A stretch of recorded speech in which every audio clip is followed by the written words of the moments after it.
Have you ever been in a situation where you totally didn't notice something that was obvious and right in front of you? I've done this a lot in my life. Let me give you the first picture here. Next slide.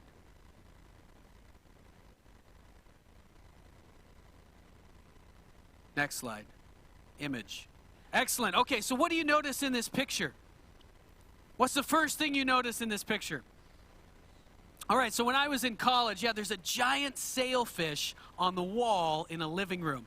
And when I was in college, I went to a Bible study my last year in college, and every week I would go to this house where a bunch of students lived, and on the wall in the living room was a giant sailfish. And I had been going there for 6 months.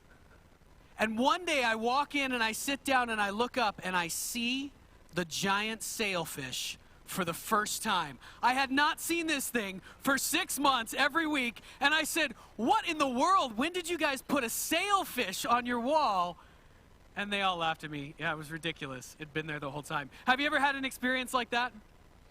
Now, sometimes there are obvious things like this that are funny that we miss. Sometimes there are deeper things. Things in our own hearts, in our own soul, that we don't see. Sometimes we don't see why we're doing things until much later, until something comes to reveal to us why we had been doing something all along. When I first became a Christian, at that moment where God presented himself to me, showed me that he was real, it became clear to me the previous number of years in my life. See, I had been on this pursuit, I thought, where I was pursuing truth. Probably for almost 8 years of my life, I had been seeking, trying to figure out what is life about, what's really true in life. And the thing is, as I was doing that, whenever people would come to me and try to help me in that, I would always reject them. I thought that I had to figure out everything on my own, just with my own thoughts, in my own mind, because it had to be a pure pursuit of truth. I thought that I was doing this for noble reasons, for all the right reasons. But in fact, at that moment when I met God for the first time, I realized that the reason I had been rejecting everyone else's help and only wanting to trust what I had thought up in my own mind was because I wanted to be in control, I was proud, and I didn't want to change.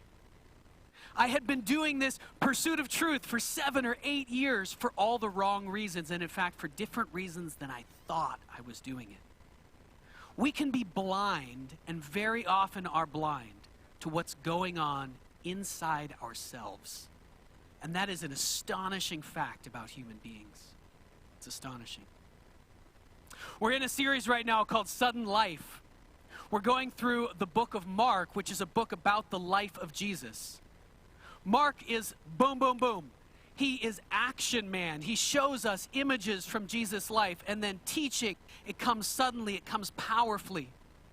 What we looked at last week and the week 3 weeks before that, the last 2 messages in this series, we looked at Jesus beginning to reveal to his disciples and to the people around him who he really is.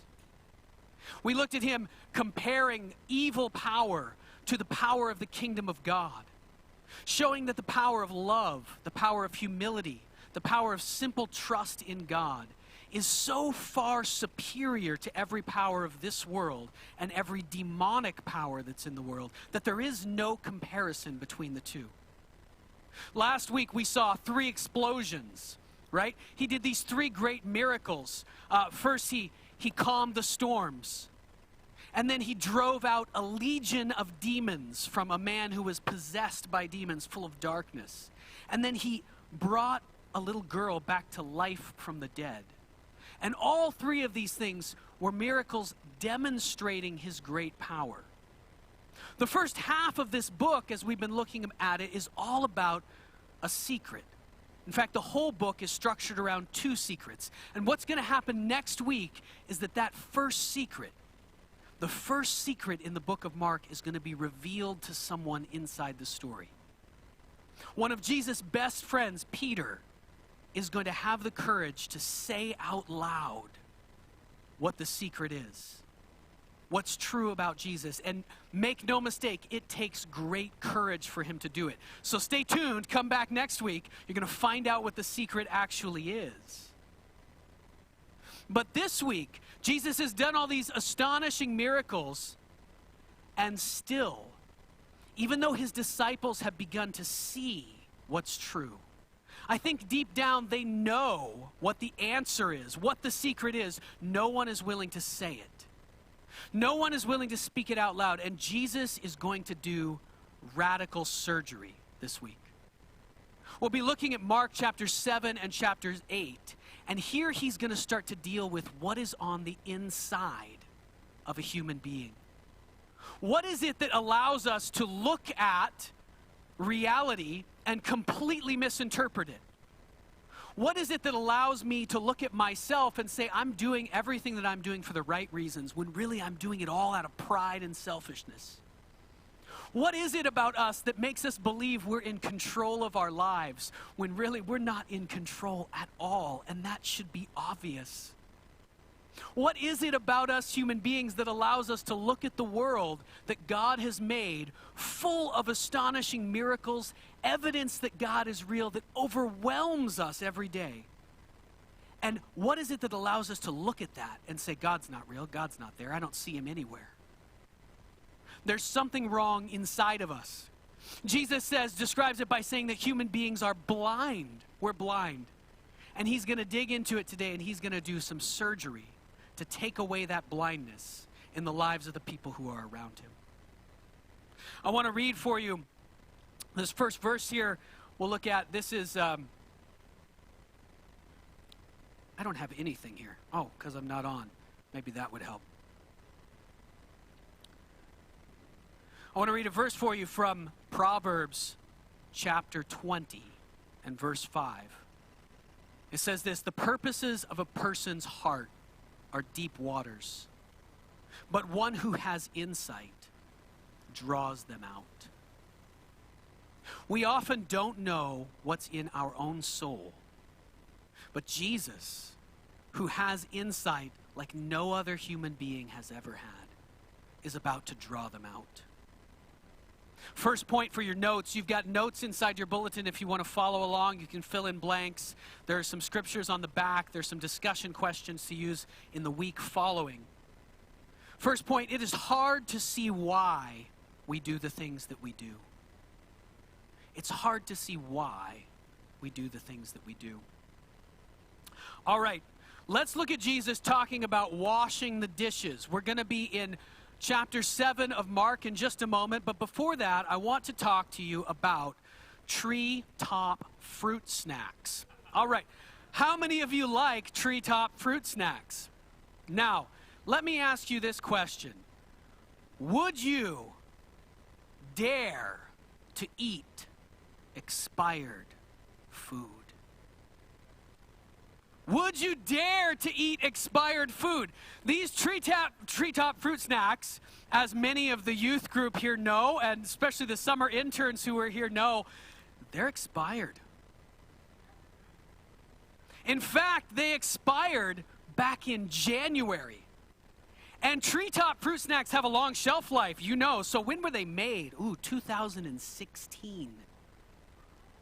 Oh, buddy, in fact, they're so expired that some of them, when you open them up, actually like this package, they've lost all the air that's in the package, and so you kind of have to peel the fruit snacks off of the inside of the package to get them out. They're all like smushed in a little clump. And I can tell you, because I am a person who would eat expired fruit snacks, I can tell you that if you eat too many packets of these expired fruit snacks at once, you will have a little bit of a stomach ache. You just won't quite feel right. So, what's the vote? All right, thumbs up if I should eat the expired fruit snack. Thumbs down if no. Wow, all of you love me so much. Everybody said yes. Like two people said no. Oh, that's delicious. Does anybody want to eat the expired fruit snacks? Front row. Okay. 5-second rule. Would you eat expired fruit snacks that have fallen on the floor? Face down. Yeah, I probably would do that too. And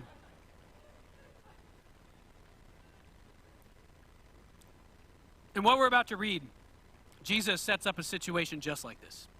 Exactly like this. And make no mistake, he sets it up. The Jewish people had rules, traditions that they followed.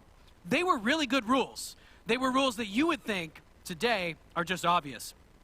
Rules like before they would eat, they would wash their hands. How many people think that's a great rule? Yes? Also, this one, before they would eat, they would wash their dishes from the last time that they ate. Do you enjoy eating on dirty dishes? No, none of us do. So these are good rules. Jesus takes his disciples. He takes them to a place where there's a bunch of Jewish leaders. The Bible, they're often called Pharisees, which is a really strange word, but don't get too tripped up about it. They're just Jewish leaders. Church people, elders. That's what they kind of are. He goes to a place with his disciples where there are elders who follow these rules very strictly. And he on purpose eats without washing his hands. Oh, buddy. And he on purpose eats off of dishes that have not been washed since the last time somebody ate off them. Gross! Why would Jesus do that? As soon as he does it, somebody comes up to him and says, Jesus, why in the world would you eat expired fruit snacks? No, Jesus, why in the world would you break the traditions of the elders? These are good rules. How could you do that? You're eating and your disciples are eating without washing their hands? Oh my goodness. And Jesus is ready for it. He has prepared a whole sermon as soon as they've asked this question. So that's where we're going to go here. Let's look at Jesus' sermon about washing dishes. As soon as they say this to him, he's trapped them. Why would you eat with unwashed hands? He grabs the whole crowd, everybody who's in the room, and he says this. Jesus called the crowd to him and he says, listen to me, everyone. This is extremely important. Understand this. Nothing outside a person can defile them by going into them. Rather, it is what comes out of a person that defiles them. After he had left the crowd and entered the house, his disciples asked him about this parable. So now he's alone with just his disciples. They still don't understand. Nobody's understood what he's saying. They ask him about it. He says, are you so dull? Are you dumb? Why don't you get this? Don't you see that nothing that enters a person from the outside can defile them?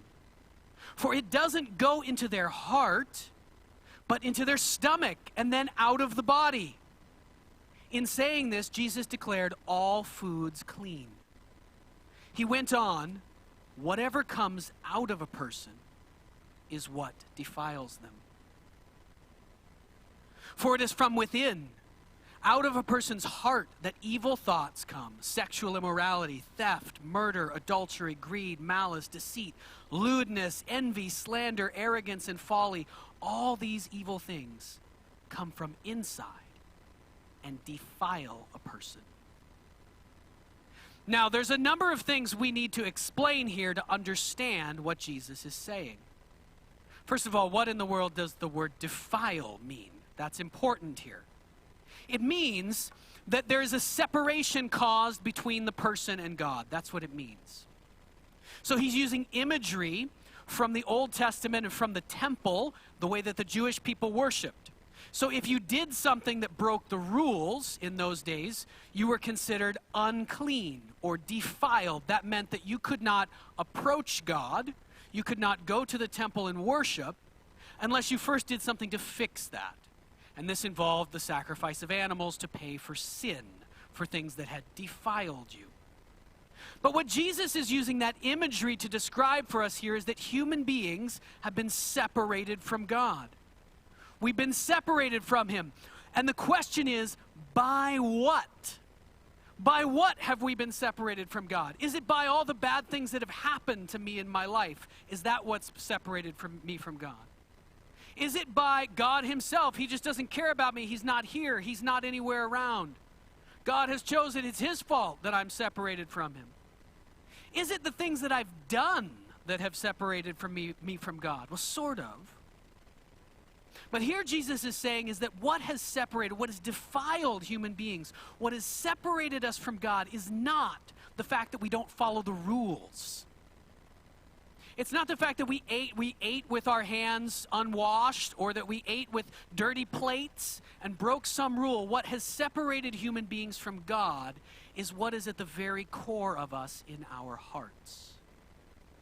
It's what's on the inside from which all of those actions, all of the things we do, that's where they all come from deep inside of us. And so it's actually what's on the inside that defiles us, that separates us from God, not what is on the outside. So what human beings need is a change of heart. Here's the second point for your notes. You can fill it in. What is on the inside separates us from God. What is on the inside separates us from God. Let's move a little further into the next stories, and we're going to develop this idea, and we're going to see how it's lived out in the Pharisees, the elders, the religious people who are around him, so that we can see what he means. The next story we're going to look at comes in chapter 8. And this story I'm going to call Show Us a Sign. It's a short story. This one is not in your notes. But here's how it goes. Let me tell you what came in between first. Actually, that's really important. So remember, Mark is setting up all these things one after another. You should be reading through the book of Mark. This book can transform your life from the inside out. The whole Bible has that power, but only if you allow it to live in you and do its work. So allow that to happen. I'm not going to make you raise your hand today and say if you've been reading through the book of Mark. I know you all have, over and over. So keep it up. So what's happened is Jesus did this setup and this teaching about what's inside being the important thing. He did this, and then he immediately starts interacting with people who are far outside the boundaries of the nation of the Jews, of the Jewish people. He starts interacting with people who are foreigners, who would have been considered unclean, separated from God just because of what they look like, what their culture was like, where they came from, what they learned growing up. So for us, maybe we could think about, he starts interacting with non-Christians, people who are very far from God. At least that's how it appears. But in these situations, these people are able to come to God and receive from Jesus very quickly. And the point is that their hearts are in the right place, even though everything else about their lives is in the wrong place. Because when they see Jesus, they respond to him. So the stories that have come in between, he meets a woman who wants healing for her daughter. And this woman is from a bad place. She's from a bad part of town, and she's never been to church in her life. But this woman comes with a spirit of deep humility. She says, just give me something. I have faith. I trust you. I want to follow you, Jesus. And Jesus gives her what she wants.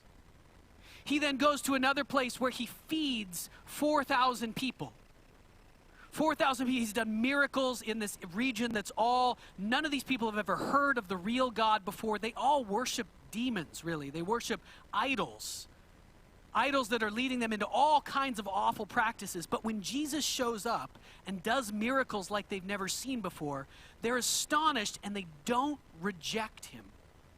They want to hear what he has to say. And so he's able to do great miracles there.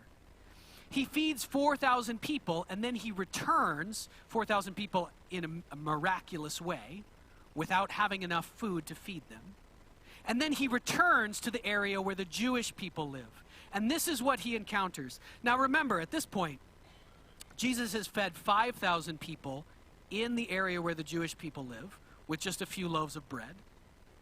He's fed 4,000 people in an area where the Gentiles, the non-Jewish people live with just a few loaves of bread. He's healed dozens, maybe hundreds of people who had really serious sicknesses or problems, people who couldn't walk, people who were blind. He's done this in front of people. He raised a girl from the dead. That's what we saw last week. People who were full of demonic power and all kinds of evil, he just talks to them. He says, get out of them, and then all these people become normal after that. He's done all of these things right in front of the Pharisees, the religious people, the Jews. And here's what he comes back to. He comes back into the region of the Jewish people live in. And the Pharisees came to him and began to question him. Remember, they've seen all of this. To test him, they asked him for a sign from heaven. Yeah. If you're watching online, somebody in the congregation said, idiots, yeah, dummies, yeah, fools. To test him, they asked him for a sign from heaven. He sighed deeply. Yeah, no kidding, he sighed deeply. Because he's done things that no one else has ever done in the history of the world right in front of their eyes. And they look at it and they say, I didn't see nothing. Show me something to prove that you are the Son of God. I haven't seen you do anything. So Jesus says this to them, why? Why does this generation ask for a sign? Truly, I tell you, no sign will be given to it. No sign will be given to it. Does he really mean no sign will be given to it? What he means is that no matter what he does, they can't see it. Because they don't want to believe that he is who he says he is. Because if they do believe it, things are going to have to change in their lives. We were talking about this morning in class. Information about Jesus, whether or not he's the Son of God, or whether he's just some guy who taught some stuff a long time ago, that is not neutral information. It's not a neutral fact. So there are some facts that are pretty much neutral to your life. In fact, most of them are. Even things as important as, does the sun go around the earth or the earth go around the sun? That's kind of neutral to your life. Does it really change how you live your day-to-day life? Which one of those is true? Not really. If you were to learn all the details of electricity or lots of information about mathematics, unless you work in one of those fields, those facts are neutral. They don't really affect your day-to-day life or what you should be doing with your life. But whether or not Jesus is who he says he is, absolutely affects everything about your life. If it's true, you have to live in a completely different way than if it's not true. If it's not true, you can go on pretending that you are in control of your life until you die, and you can just do whatever you want. But if it's true, then you've never been in control of your life. If it's true, you don't belong to yourself. If it's true, you have to live your life for the God who made you. There's no other reasonable thing to do if it's true. And so, in human beings, because, here's the truth, all of us, we really want to be in control of our lives deep down, and we want to do whatever we want. And because of that, we don't want Jesus to be who he says he is. We don't want it. And that influences how we see everything in life. I had a friend in college, right after I became a follower of Jesus. I was trying to tell all my friends about him. We did long Bible studies for months with a couple of my friends, going through the book of Mark, trying to show them, look, this guy really is who he says he is. If you pray to him, if you seek him, he's going to show up in your life. You're going to find out that he is the Son of God. And my friend, at one point, after he had seen all this stuff, he would not engage with the arguments. He would not engage with the facts that were right in front of him. And he said to me, no, forget all this stuff. I'll believe this, but the burden of proof is on God. He's got to show up in my life and do some major miracle. If he shows up in front of me right now, like sends fire from heaven or an angel or something right in front of me that I can't deny, then I'll believe in him. Why won't he do that? But here's the truth. If that had happened, do you think my friend really would have believed? If there'd actually been some ball of fire or giant light source that appeared in front of his face and said, "Follow Jesus," he probably would have gone and checked himself into the hospital if that had happened. He probably would have come up with all kinds of things in his mind. Was I hallucinating? Did I eat something strange this morning? Did somebody slip me some drugs in the drink that I was given right before I came? He could have come up with 10,000 reasons to not believe, even if God had done something like that right in front of his eyes. And that is what we do all the time. That is what human beings do, and that's why the world can't see what is actually obvious: that God is real, that Jesus is who he says he is. The Pharisees are asking for a sign after they've seen hundreds of astonishing miracles. So here's some deep advice that you won't be able to put into practice without God doing radical surgery in your heart. Don't look for reasons to reject Jesus. Don't look for reasons to reject Jesus. That's what the Pharisees are doing here. That's what most people are doing most of the time.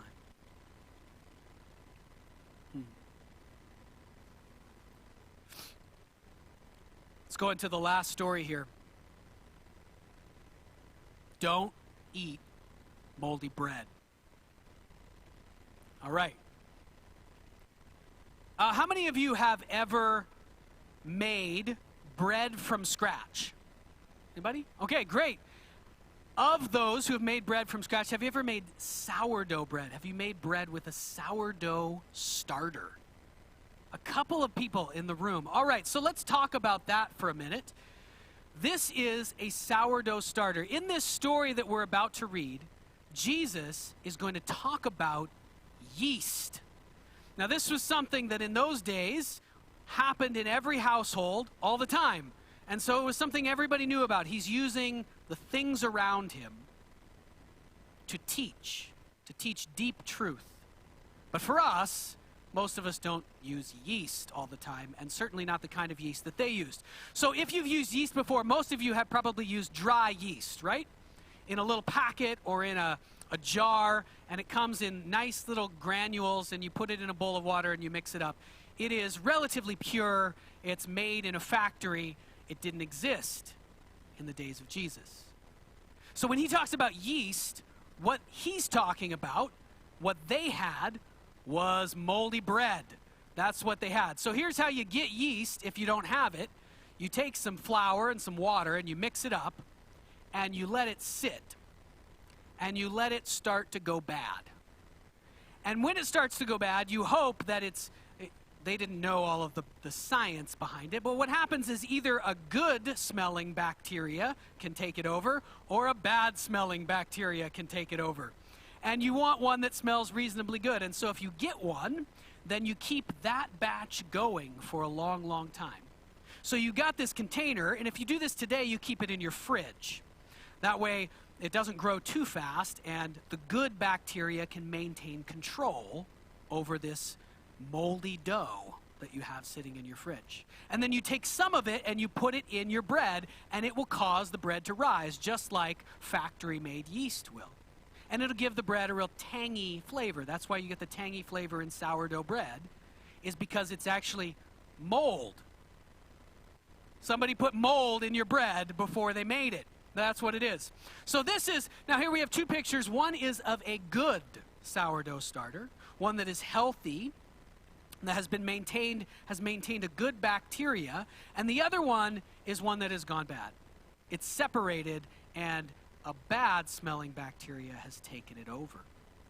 Now, in the days, I'm sure, in the days of Jesus, when you had no refrigerators, and things were maybe not as sanitary as they are today, it was much harder to keep a sourdough starter or yeast. It was much harder to keep it good than it is today with your refrigerator. So it's very easy for your sourdough starter to go bad. And in any case, what it is moldy bread sitting in your house. And so in the Old Testament, The Jewish people, God, for the Jewish people, had used this as an image for them. Used it as an image of sin. Because when you take this moldy yeast and you mix it into a big batch of dough, it changes the entire loaf that you're about to make.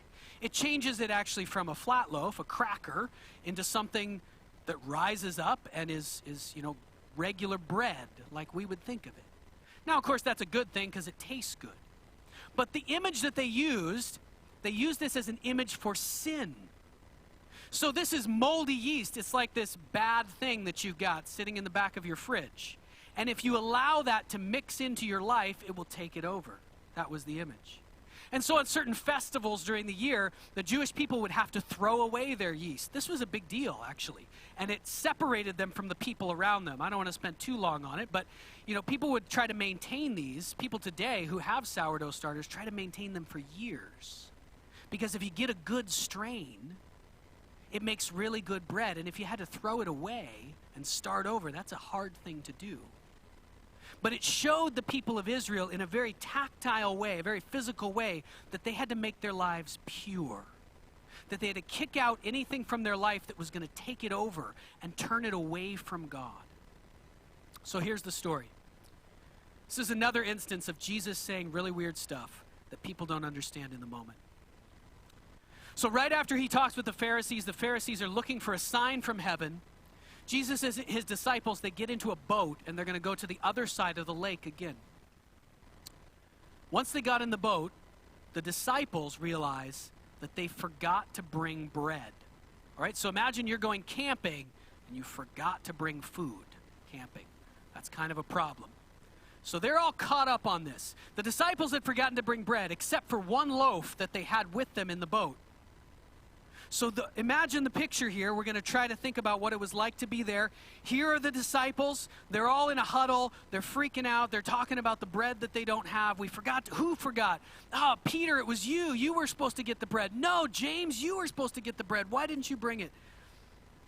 Jesus walks over to their stressed out huddle, and he just says this: be careful. Watch out for the yeast of the Pharisees and that of Herod. They discussed this with one another and said, it's because we have no bread. Now you can imagine why they didn't understand. He comes out of nowhere in this moment. He says, Jesus, you can see the dichotomy, the difference between Jesus and his disciples here. The disciples are caught up with the moment. What are we going to eat? What's going on right now? What do things look like? What is Jesus thinking about? What's in your heart? How do we move these people forward to a place where they can see at the deepest place, the deepest level? Just like we talked about earlier, Jesus is completely focused, laser focused on what is on the inside, what's invisible. And the disciples are all caught up on what they can see. Aware of their discussion, Jesus asked them, why are you talking about having no bread? Do you still not see or understand? Are your hearts hardened? Do you have eyes but fail to see and ears but fail to hear? And don't you remember? What does he mean? They're worried about bread. What has he just done? Like the day before? They're just like the Pharisees. The Pharisees are looking for a sign when he's just done 100 miracles right in front of them. The disciples are worried about bread when he just fed 4,000 people with a couple loaves of bread the day before. And they're all caught up on the fact that they didn't bring enough bread with them in the boat. They're completely focused on what's outside. Jesus is what's focused on the inside, is focused only on the inside. But here in this moment, he is doing radical surgery for them. When I broke the 5 loaves for the 5,000, how many basketfuls of pieces did you pick up? 12, they replied. And when I broke the 7 loaves for the 4,000, how many basketfuls of pieces did you pick up? They answered, 7. Do you still not understand?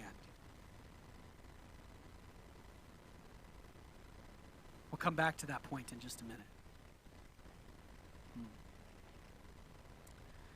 Do you still not understand? Let's bring these several stories together and try to see what Jesus is doing.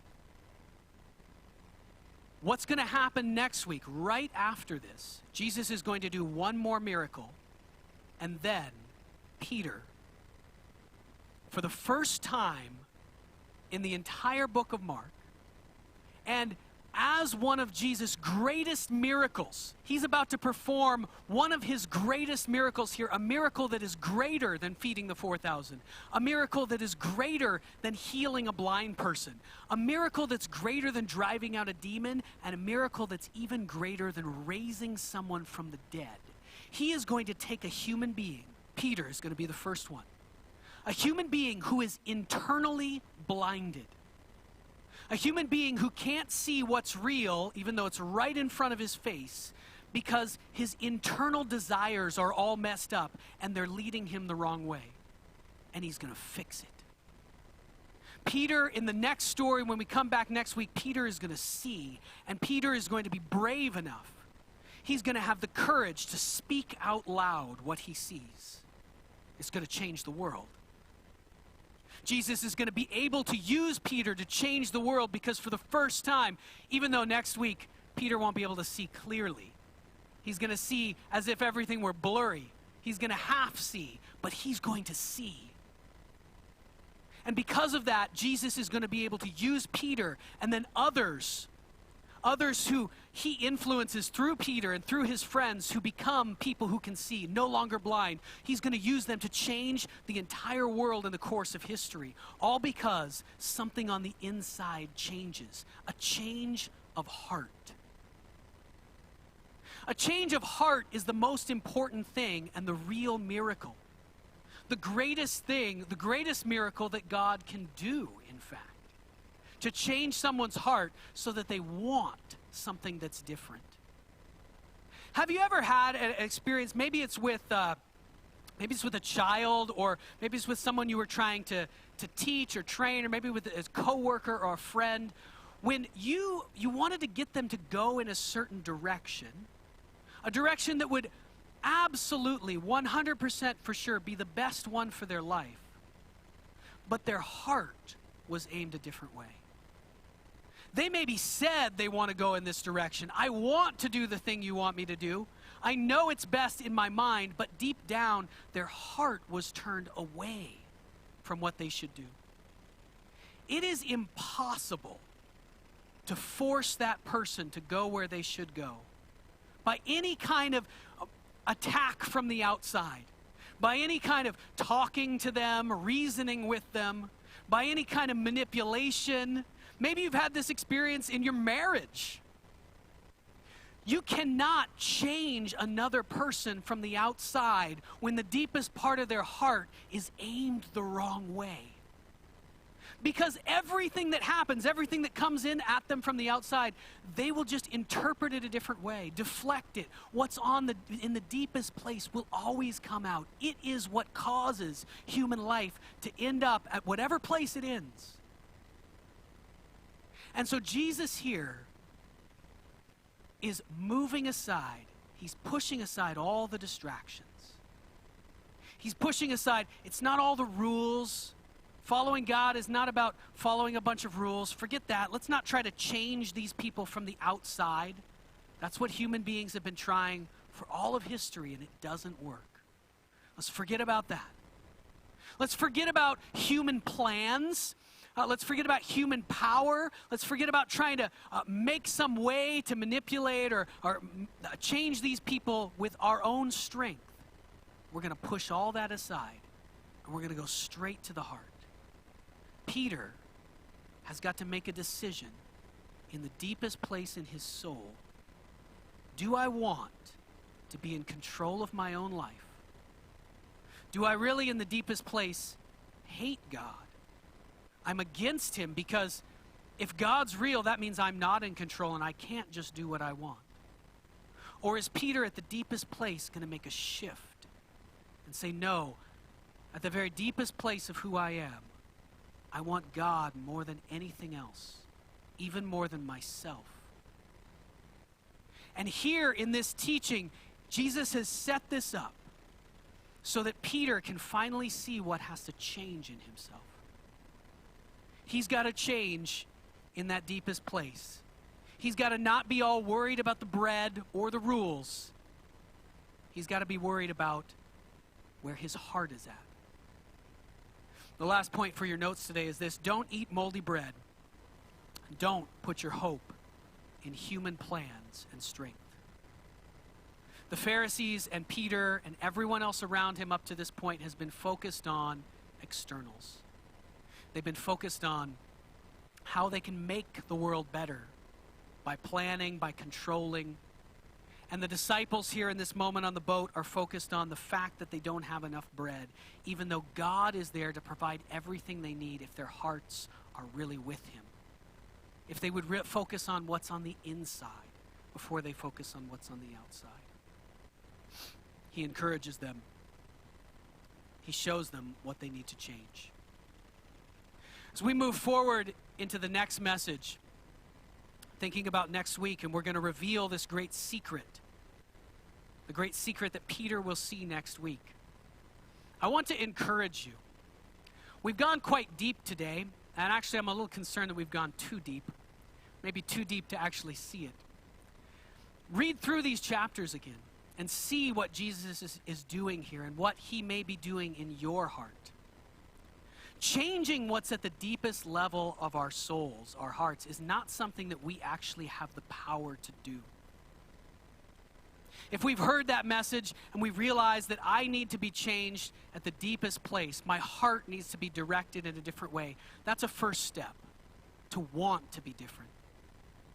But all we really need to do, and this is the great news, we can't with our own strength change ourselves at that level, but God can. And all we need to do is make ourselves available to him. This is going to be a radical surgery. It is a radical surgery that he is trying to accomplish in each one of us. But the great news is all we really have to do is keep on showing up. If you keep making yourself available to God, coming to church, being really a part of his people, engaging with the Bible, praying to God and asking him for help, he will do this work in your life. But the danger is that when he starts to do it, it can be so painful, so difficult, and so scary that at some point we'll run away from it. And I would just encourage you today, what the disciples do here, the reason that they succeed is not because they're so much better than everyone else who listened to Jesus in those days. It's because they don't leave. It's because they stick with him and they stick around long enough for him to really change them at the deepest place. So stick with him. Keep following him. Allow him to do that work in your heart. He will change our lives and make us people who can see, which is the greatest miracle of all. Let's pray, and we'll continue in worship.